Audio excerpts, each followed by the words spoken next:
Seguimos acá en Canal Lex, en el programa Doctor Ley, con la doctora María Teresa Velandria, docente de la Universidad Central de Venezuela, especialista en Derecho Internacional Público. Estábamos hablando sobre el tema de la legitimidad internacional que tienen los múltiples convenios que el gobierno está celebrando. Hay uno que en particular me llama la atención y fue de los últimos que está ocupando espacios en la prensa, que es el suscrito con Ecuador, en donde se ha establecido una moneda de integración que se denomina el sucre. ¿Cómo ve usted como internacionalista este paso hacia ese tema de integración económica? Fíjese, yo creo que el establecimiento de una moneda común para las transacciones en el continente, como idea, no es mala, porque justamente permite a economías que son asimétricas dentro de nuestra región poder tener un sistema de compensación de pagos que permita justamente que las exportaciones y las importaciones de los productos intrarregionales no estén sujetos a los vaivenes del dólar. Eso es en el marco teórico. Cuando se dio inicio al sucre, que forma parte en este momento no de los acuerdos de integración regionales, o sea, no es Mercosur, no es ni siquiera UNASUR, que es un acuerdo político, sino el ALBA, que son países de la región y algunos de Centroamérica y otros de las islas del Caribe. Como sistema no es malo, pero desde el punto de vista formal la implementación se hizo de manera demasiado atropellada. Advertíamos la semana pasada, cuando salió publicada en la Gaceta Oficial la utilización del sucre para las importaciones y exportaciones de los países del ALBA, y que además el Banco Central de Ecuador así lo ratificó, cuál era el tipo de cambio implícito. ¿Por qué?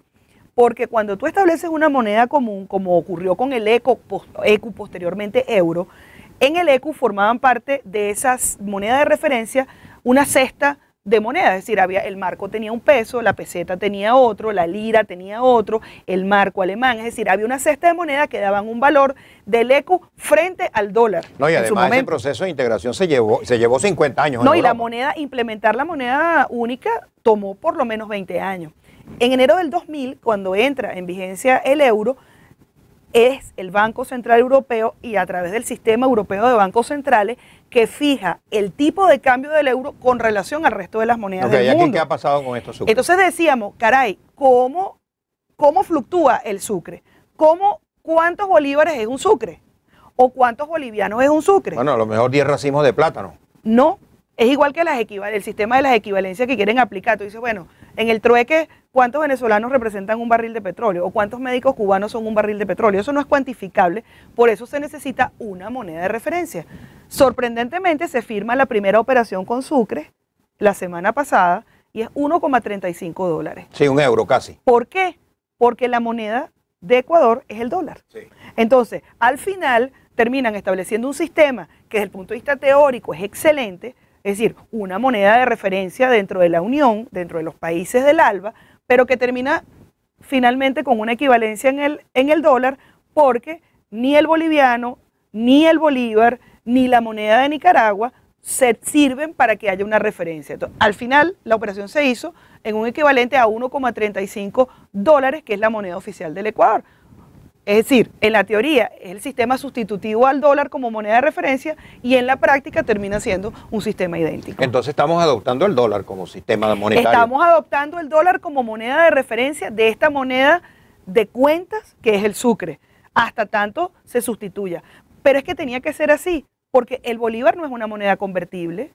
El bolívar no es una moneda convertible en dólares porque cualquier venezolano no puede acudir libremente a un banco o a una casa de cambio a cambiar sus bolívares por dólares. Es decir, el bolívar no es convertible, el boliviano sí.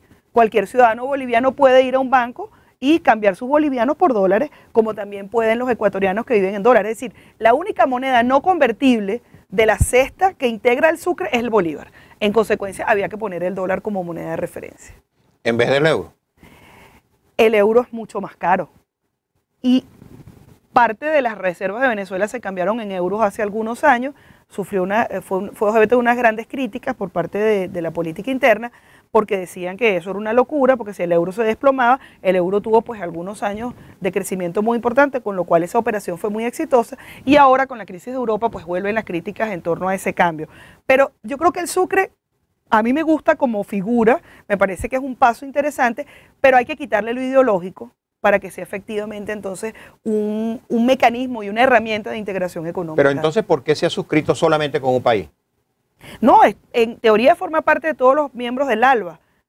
Sí. Ya empezaremos a ver entonces algunas operaciones Claro, en Sucre, en Nicaragua. Con Ecuador es con quien se ha... Con que se ha realizado la primera operación formal que se conoce, que fue la semana pasada. Pero digamos, lo paradójico de esto es que terminará siendo en dólares. Sí. Ahora, otra cosa. ¿Cómo operan o cómo se avisoran, digamos, los convenios de Venezuela con Cuba? Que pareciera ser, y he visto algunos analistas diciendo que la intención es avanzar hacia una integración militar, de una gran nacional, una constitución de un país gran nacional. Bueno, yo en ese tema creo que el cambio que se le dio al ALBA de alternativa bolivariana para las Américas a alianza no es un cambio semántico.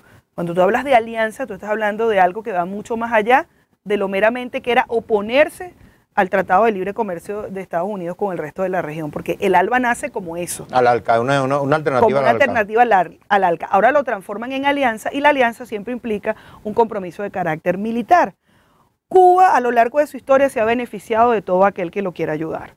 Primero vivieron de los españoles, luego de los americanos, luego de los rusos y ahora de los venezolanos. En consecuencia, ellos suscribirán y firmarán tantas alianzas como sean necesarias para que los cubanos sigan comiendo. Ahora, en Cuba se están dando cambios muy importantes que no son cosméticos como mucha gente piensa. Esta liberación de los presos políticos, además admitir que hay presos políticos cuando lo habían negado a lo largo de todos estos años, lo están admitiendo, dicen sí hay presos políticos y los estamos liberando y deportando a España, porque al final es prácticamente una deportación. Es reconocer efectivamente que algo que necesitan bajar la tensión interna y que ellos se siguen beneficiando de los acuerdos con Venezuela. Esa exportación de cubanos de todo tipo a Venezuela le ha dado grandes beneficios y le ha permitido un ingreso de divisas muy importante. En el momento en que haya cambios políticos en Venezuela, veremos cómo se comporta Cuba. La actuación de Cuba con relación a Venezuela no es nueva. Hay que recordar que Fidel Castro vino a la toma de posesión del presidente Pérez II y que habían unas estrechas relaciones, pero que no iban más allá de unas estrechas relaciones afectivas, de algún tipo comerciales, pero que se han ido transformando en alianzas que pretenden ser los dos un mismo país, y a mí realmente eso me parece atentatorio de la soberanía de Venezuela. Bueno, María Teresa, se nos acabó el tiempo. Muchísimas gracias. Lamentablemente muy corto por tan grata conversación. Gracias. En Doctor Ley, de Canal Lex, hemos tenido a María Teresa Velandria, experta en Derecho Internacional, profesora en la Universidad Central de Venezuela. Gracias. Hasta otra oportunidad. Gracias.